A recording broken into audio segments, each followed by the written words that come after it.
How many people come to your office with something foreign put in their lips? Oh, you mean like cement, concrete kind of thing? Ready for this?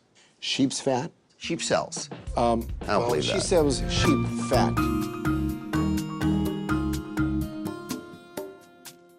A year ago this month, I went to my friend's house. We were playing with the dog, hanging out. What type of dog? It was a mixed dog. I don't know if it was... We don't really know. Were you there? Yeah, she was Yes, I actually was with me. there. Yes, she was Really? there.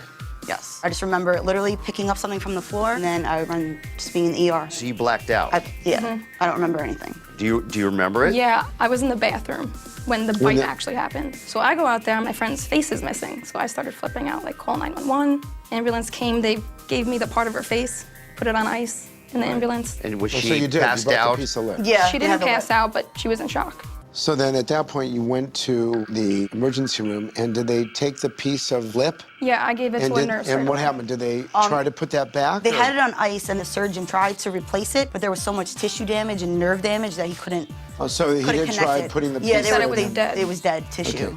So he put a flap here. Yeah. So what they did was they took a piece of your lower lip and kind of rolled it up to fill that defect. Yeah. Before doing an aggressive procedure like that, we would have maybe just put the tissue together and see how it heals, because it does shorten, obviously, the sides of your mouth. Yeah. That's really a shame. There's a good chance that Carissa's mouth could have looked a lot better if the doctors used original tissue. She goes to doctors all the time, and they can't do anything. Is that what you've been told? Use are like literally the last hope for her. It's really hard.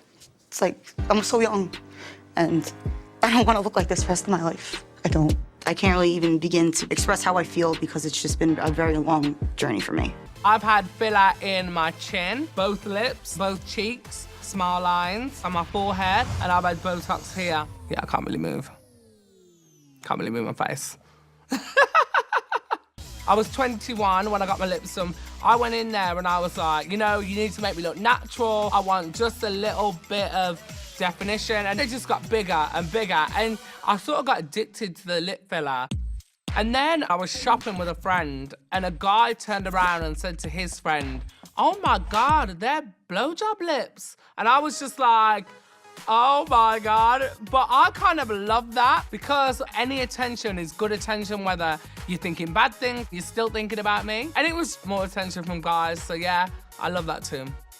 After all the attention I got, it slowly got more and more. I used to go to the doctor and I'd get 1 mil, then it was 2 mil. And then it just got to the point where I found a doctor and I was just like, you know what? Just give me it all.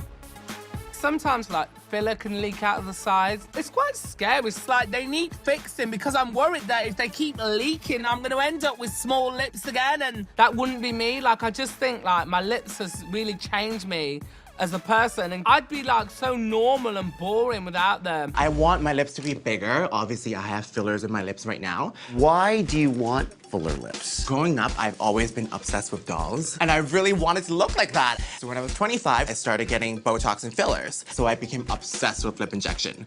And ever since then, I've been going every 3 months. Every time I want to get 2 vials, but the doctor always talked me into getting 1. She was like, well, girl, you have a lot of fillers in your lips. And she wouldn't do a full vial for me. She gave me half a vial.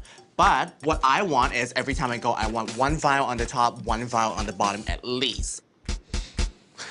A half vial should translate into a half cc. There's 1 cc in a syringe usually. I think Jonathan is getting filler a little bit too much every 3 months. So you like to keep them at this size? No, I want them bigger, but they wouldn't do it for me. Why did they tell you they wouldn't do it? They said it was dangerous. Are you able to actually close your mouth?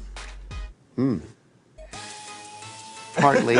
Jonathan has what we call lip incompetence, which means he can't close his lip to a perfect seal. If you block the blood vessels going to the lips, what do you think happens? The skin is gonna be dead. Bingo. Yeah. And then what happens? I'm gonna have no lips.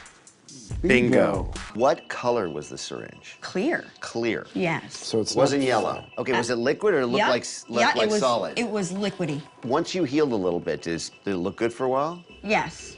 I liked it. Wasn't this big? No. It's been 12 years and they get bigger every year. What would you like your lips to look like? Half the size? Yeah, half the size. The typical patient will come in at most will get 1 cc, maybe 1.5 in their upper and lowers. Yeah. You probably have 7 or 8 cc's in each lip. Wow. But you don't have big lips because you had necessarily too much put in. Your body has had an immunologic reaction to the foreign material they put in. And by the way, had you had sheep fat put in, you would immediately had acute rejection response. You would have gotten infected, you would have gotten sick, you would have Immediately. infection. You would have been in the ER. So what Probably is it that most likely stains this is non-medical grade, non-sterile silicone. Yeah. Much better